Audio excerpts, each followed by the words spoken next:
নমস্কাৰ মৰমৰ ছাত্ৰ ছাত্ৰীসকল, আজি আমি এইটো ভিডিঅ'ত আলোচনা কৰিম ক্লাছ 10ৰ অসমীয়াৰ লেচন নম্বৰ 11। ছাত্ৰ ছাত্ৰীসকল, তোমালোকে এই ভিডিঅ'টোত এই চেপ্টাৰৰ ক্ৰিয়াকলাপত থকা যিমানখিনি কুৱেশ্যন এনচাৰ আছে সকলোবিলাক কুৱেশ্যন এনচাৰ অতি সহজ আৰু অতি চমুকৈ পাই যাবা। আৰু কোনকেইটা কুৱেশ্যন এক্সামৰ কাৰণে খুবেই উপকাৰী মই তাতে দগাইও দি দিম। আমাৰ পাৰ্টটোৰ নাম কি আছে চোৱা, অৰণ্য যাত্ৰা। ছাত্ৰ ছাত্ৰীসকল, তোমালোকে এই পাৰ্টটো প্ৰথমতে 2বাৰ বা 3বাৰ মান ৰিডিং পঢ়ি ল'বা, কাৰণ যিমান ৰিডিং পঢ়িবা সিমানে তোমালোকে ভালকৈ বস্তুবিলাক বুজি পাবা। যেতিয়া তোমালোকে বস্তুবিলাক বুজি পাবা তেতিয়া কি হ'ব, তোমালোকৰ এই কুৱেশ্যনবিলাক যিমানবিলাক কুৱেশ্যন দিয়া আছে শৰ্ট কুৱেশ্যন আৰু ব্ৰড কুৱেশ্যন, সেই কুৱেশ্যনবিলাক তোমালোকক মুখস্থ কৰোঁতে বা বুজি উঠোঁতে টাইম নালাগিব। সেইকাৰণে যিমান পাৰা 1-2বাৰ মান ৰিডিং পঢ়ি লোৱা, 3-4বাৰ ৰিডিং পঢ়ি লোৱা, তেতিয়াহ'লে শৰ্ট কুৱেশ্যনবিলাক তোমালোকৰ অট'মেটিক মনত ৰাখি যাব আৰু যিবিলাক ব্ৰড কুৱেশ্যন আছে সেইবিলাক তোমালোকে বনাই লিখিব পাৰিবা। কাৰণ ইমান কুৱেশ্যন মুখস্থ কৰাটো পচিবল নহয়। সেইকাৰণে প্ৰথমতে ৰিডিং পঢ়া, তাৰপিছত তোমালোকে এই ব্ৰড কুৱেশ্যনবিলাকত হাত দিবা, মানে মুখস্থ কৰা আৰম্ভ কৰিবা। ৰিডিং নপঢ়াকৈ ব্ৰড কুৱেশ্যনবিলাক আগতে ডাইৰেক্ট মুখস্থ কৰিবলৈ নাযাবা, বহুত টান লাগিব। এতিয়া আমি আলোচনা কৰিম চমু উত্তৰৰ প্ৰশ্নখিনি। তোমালোকে চোৱা, ক নম্বৰত কি দি আছে আমাৰ, 1 নম্বৰৰ কত বিদ্যালয়ৰ 8ম আৰু 9ম শ্ৰেণীৰ শিক্ষাৰ্থীসকলক কোনখন অৰণ্যলৈ নিয়া সিদ্ধান্ত লৈছিল। ইয়াৰ উত্তৰটো কি হ'ব আমাৰ, কাজিৰঙা ৰাষ্ট্ৰীয় উদ্যান। কাজিৰঙা ৰাষ্ট্ৰীয় উদ্যান, মানাহ ৰাষ্ট্ৰীয় উদ্যান আছে যে আমাৰ, ওৰাং ৰাষ্ট্ৰীয় উদ্যান, ৰায়মনা ৰাষ্ট্ৰীয় উদ্যান, সেই 8খন ৰাষ্ট্ৰীয় উদ্যানৰ ভিতৰত কাজিৰঙাখন এখন হ'ল ৰাষ্ট্ৰীয় উদ্যান, তাতে লৈ গৈছিল ভ্ৰমণ কৰাৰ কাৰণে। পল আৰু পাহি কোন শ্ৰেণীত পৰে। উত্তৰটো চোৱা, পল 9ম শ্ৰেণীত আৰু পাহি 8ম শ্ৰেণীত পৰে। একেবাৰে ইজি কুৱেশ্যন। গ নম্বৰত কি দি আছে, পলে কোনবোৰ কাম ছোৱালীৰ বুলি পাহিক কৈছিল।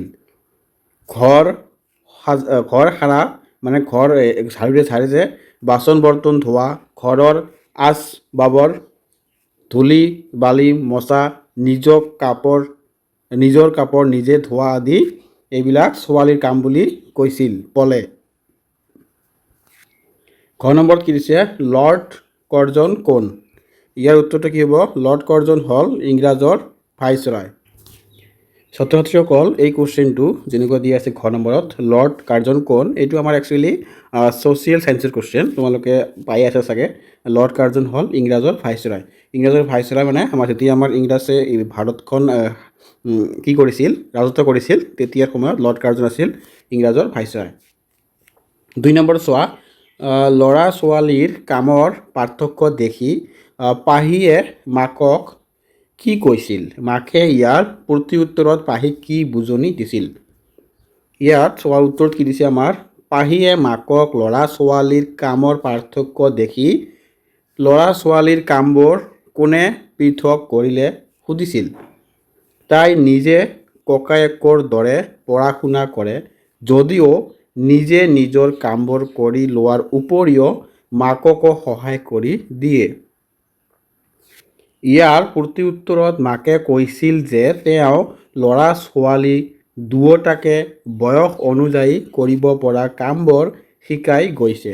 ল'ৰাই হওক বা ছোৱালীয়েই হওক, যিমানেই পঢ়া শুনা নকৰক বা পিছলৈ ব্যৱসায় বা ডাঙৰ চাকৰি নকৰক কিয়, নিজৰ কামখিনি নিজে কৰিবলৈ শিকিব লাগিব। তাৰপিছত আহা তোমালোকে 3 নম্বৰত, প্ৰকৃতিৰ কোনবোৰ সুন্দৰ নিয়মে পাহিক আকৃষ্ট কৰে।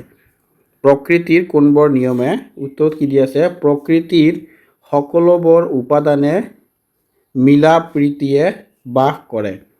প্ৰতিজোপা গছৰ ৰং ভিন্ন, পাতৰ আকাৰ ভিন্ন, তামোল গছজোপাৰ কাষতে থকা আম গছজোপাৰ চেহেৰা মিল নাই, দুজোপা ভিন্ন গছ ওচৰা ওচৰিকৈ মিলা প্ৰীতিয়ে থাকে। আকৌ কল গছজোপাৰ কাষতে থকা নেমু গছজোপা নেমুৰ কাইটে কল গছজোপাক কেতিয়াও বিন্ধাবলৈ নাযায়। প্ৰকৃতিৰ এই সুন্দৰ নিয়মবোৰ প্ৰতিটো উপাদানেই মিলি চলে। প্ৰকৃতিৰ এই নিয়মবোৰে পাহিক আকৃষ্ট কৰে। ছাত্ৰ ছাত্ৰীসকল, এই কুৱেশ্যনটোৰ দ্বাৰা তোমালোকক এইটোৱে বুজাব বিচাৰিছে যে আমি যে প্ৰকৃতিত বাস কৰি আছোঁ, বিভিন্ন ধৰ্ম ভাষাৰ লোকসকলে, যাতে আমি সকলোৱে এই প্ৰকৃতিৰ গছ লতাৰ নিচিনাকৈ থাকিব পাৰোঁ। কাৰণ সিহঁতেও কাৰো লগত কাৰো মিল নাই, তথাপিও সিহঁতে নিজৰ কাম নিজে কৰিয়ে থাকে। ঠিক তেনেকৈ আমিও মিলা প্ৰীতিৰে এই সমাজখনত বাস কৰিব লাগে। এতিয়া আহা 4 নম্বৰ ঠিক হৈছে কাজিৰঙালৈ যাবলৈ ওলাওঁতে, ছাত্ৰ ছাত্ৰীসকল কাজিৰঙা স্পেলিংটো অলপ মিষ্টেক হৈ আছে, তোমালোকে অলপ চাই ল'বা। ওলাওঁতে পাহি আৰু পলক মাক আৰু দেউতাকে কি উপদেশ দিছিল? ইয়াৰ উত্তৰত চোৱা তোমালোকে কি কৈছে।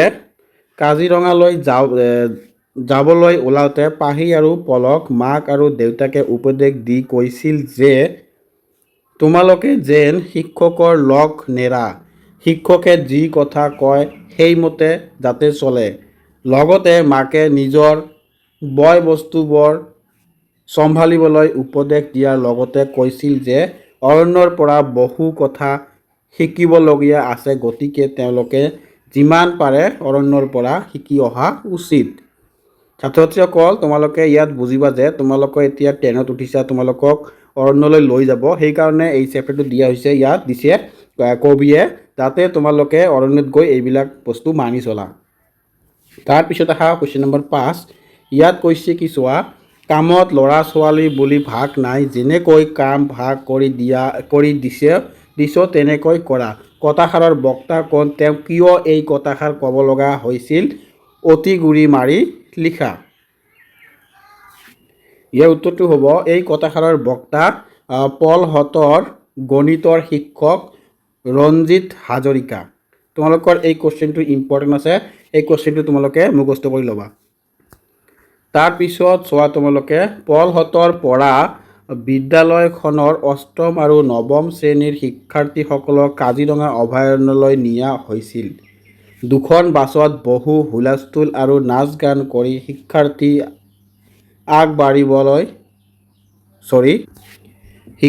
আগবাঢ়িল কাজিৰঙা অভিমুখে। বাছৰ ভিতৰতে শিক্ষকসকলে ছাত্ৰ ছাত্ৰীৰ মাজৰ পৰা নেতা নেত্ৰী পাতি দিলে।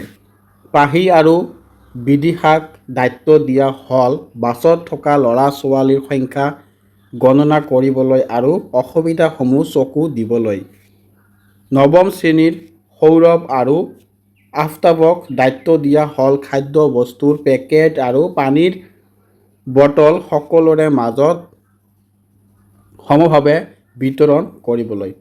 সৌৰভে কামটো টান পাই ক'লে যে পাহি আৰু বিদিশাই খাদ্য বিলাওক, সৌৰভ আৰু আফতাবে সিহঁতক দিয়া কামটো কৰিব। সৌৰভে যুক্তি দি ক'লে, আমি যিহেতু ল'ৰা,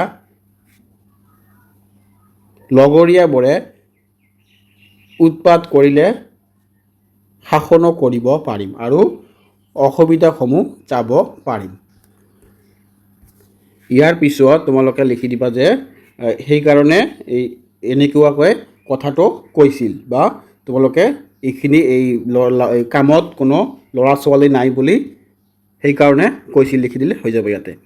তাৰপিছত আহা তোমালোকে 6 নম্বৰত, কাজিৰঙা ৰাষ্ট্ৰীয় উদ্যানত পল আফতাবহঁত কি বিপদত পৰিছিল? এই বিপদৰ পৰা সিহঁতক কোনে উদ্ধাৰ কৰিছিল? ইয়াৰ উত্তৰটো চোৱা কি হ'ব।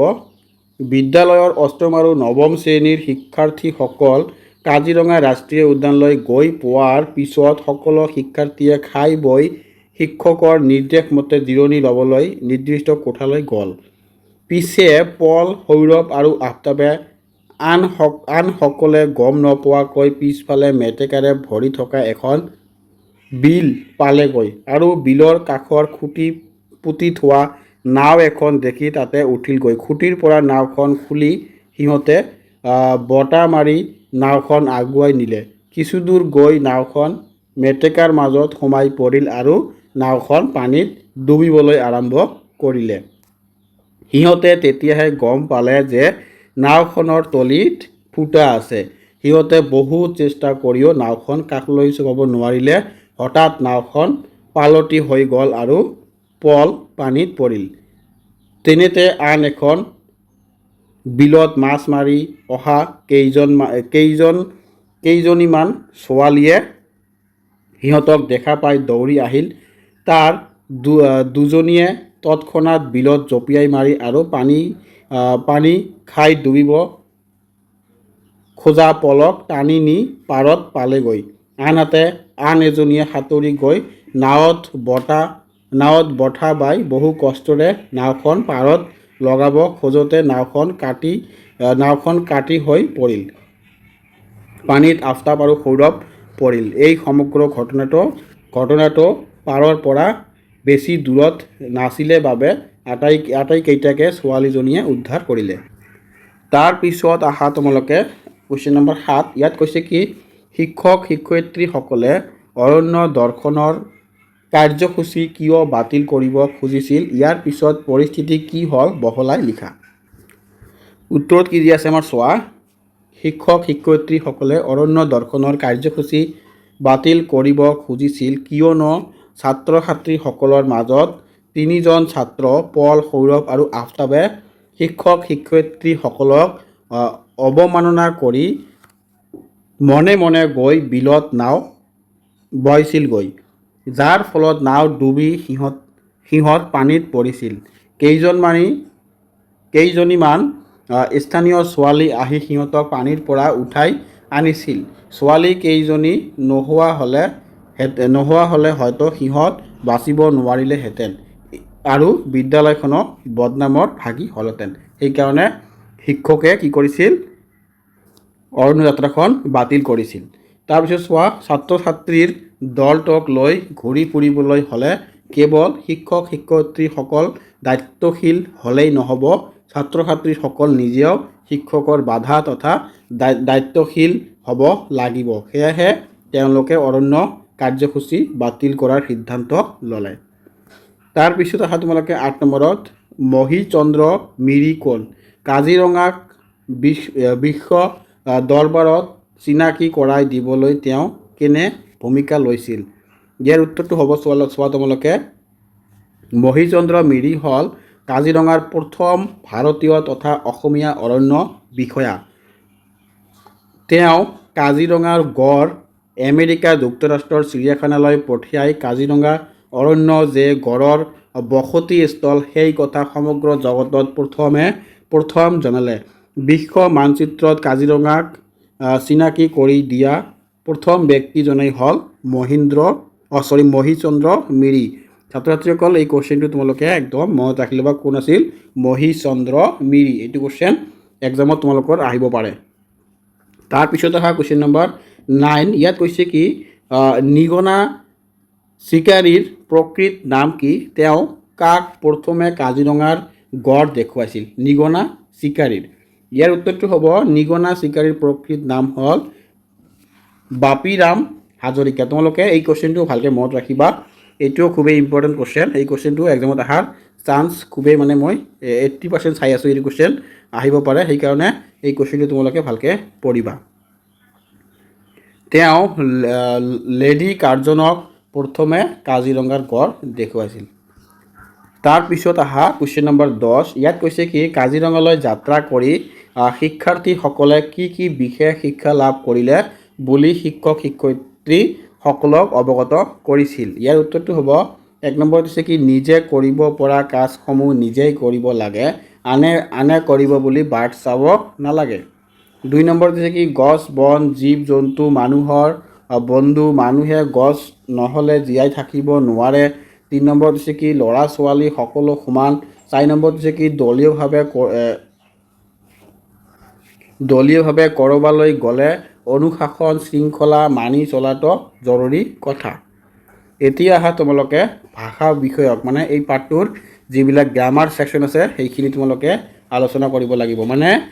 তোমালোকৰ এক্সামত গ্ৰামাৰ ছেকশ্যনৰ পৰা বহুত কুৱেশ্যন আহে, সেইকাৰণে তোমালোকে এইবিলাক কুৱেশ্যন এৰি যাব নোৱাৰা। তোমালোকে একেবাৰে কঠিন কুৱেশ্যনত তোমালোকে ক'ব নোৱাৰা, একেবাৰে ইজি কুৱেশ্যনো ক'ব নোৱাৰা।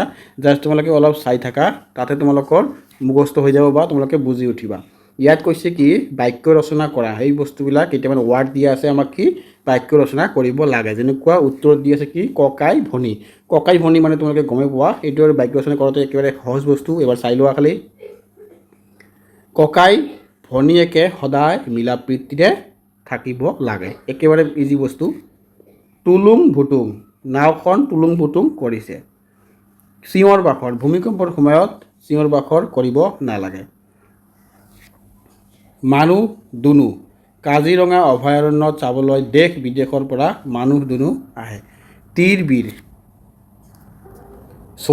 তিতি বুঢ়ী, মাম্পীয়ে তিতি বুঢ়ী স্কুললৈ গৈছে। তাৰপিছত আহা তোমালোকে 12 নম্বৰ মধ্যাহ্ন হোৱাৰ কাৰণ। ইয়াত তোমালোকে চোৱা সকলো ৱাৰ্ডতে মধ্যাহ্ন দিয়া আছে কিন্তু দন্ত্যাহ্ন নাই। কিন্তু মধ্যাহ্নটো কিয় আহিল, ইয়াৰ কাৰণটো কি? আমাৰ ইয়াত যেনেকুৱা অৰণ্য, ইয়াতো দন্ত্যাহ্ন হ'ব পাৰিছিল, দন্ত্য নয় জ ফলা ন, অৰণ্য, কিন্তু ইয়াত হৈছে কি মধ্যাহ্ন। মধ্যাহ্নটো কিয় হ'ল, এইটো দন্ত্যাহ্ন নহ'ল কিয়, সেই কথাটো আমাৰ ইয়াত ক'বলৈ কৈছে। ইয়াত চোৱা যেনেকুৱা অৰণ্য, ইয়াত হাঁচৰি আছে, আছে, মদিনা খ আছে। ইয়াৰ পাছত কি হয়, পেটকাটাৰৰ পাছত থকা একেটা পদকে থকা দন্ত্যাহ্ন মধ্যাহ্ন হয়। মানে পেটকাটাৰৰ পাছত যদি দন্ত্যাহ্ন থাকে এইটো তোমালোকৰ মধ্যাহ্ন হ'ব। অৰ্পণৰ পাছত এইটোও ছেইম, ইয়াতে পেটকাটাৰো আছে, তাৰ পাছত কি হ'ব আমাৰ মধ্যাহ্ন হ'ব। কণ্ঠ, ইয়াত ট আছে, টৰ পাছত ট বৰ্গৰ বৰ্ণৰ লগত যুক্ত হ'লে দন্ত্যাহ্ন মধ্যাহ্ন হয়। উৰণি, ইয়াতো আছে, তোমালোকে চোৱা যে দিয়া আছে, ৰ পিছত দন্ত্যাহ্ন থাকিলে মধ্যাহ্ন হয়। ইয়াতো দিয়া আছে চোৱা, সেইকাৰণে ইয়াতো মধ্যাহ্ন হৈছে। ইয়াতো দিয়া আছে, ইয়াতে চোৱা তোমালোকে, এইকাৰণে ইয়াতো মধ্যাহ্ন হৈছে। তাৰপিছত আহা তোমালোকে ইয়াত কি কেইটামান এডিশ্যনেল কুৱেশ্যন এনচাৰ, মানে পাঠৰ বাহিৰৰ কুৱেশ্যন এনচাৰ, এইবিলাক তোমালোকৰ এক্সামত আহিব বা এক্সামত আহি গৈছে। যেনেকৈ এইটো কুৱেশ্যন আমাৰ 2023ত আহিছে। তাৰপিছত তোমালোকে এইটো কুৱেশ্যন আমাৰ 2023ত আহিছে। এইটো কুৱেশ্যন চোৱা তোমালোকে 2023ত আহি গৈছে। এনেকুৱাকৈ আৰু কেইটামান কুৱেশ্যন লৈ আছোঁ মই, আহি আছে বা দি দিম তোমালোকক। সেইকাৰণে তোমালোকে এই চেনেলটো ছাবস্ক্ৰাইব কৰি ৰাখি দিয়া, তেনেহ'লে এইবিলাক কুৱেশ্যন তোমালোকে পাই যাবা। চ' আজি মই ইয়াতে সামৰণি মাৰিলোঁ। তোমালোকে ভালকৈ পঢ়া, এক্সামত বেছি দিন নাই আৰু 6 মাহমান আছে, সেইকাৰণে তোমালোকে ভালকৈ পঢ়াৰ চেষ্টা কৰা।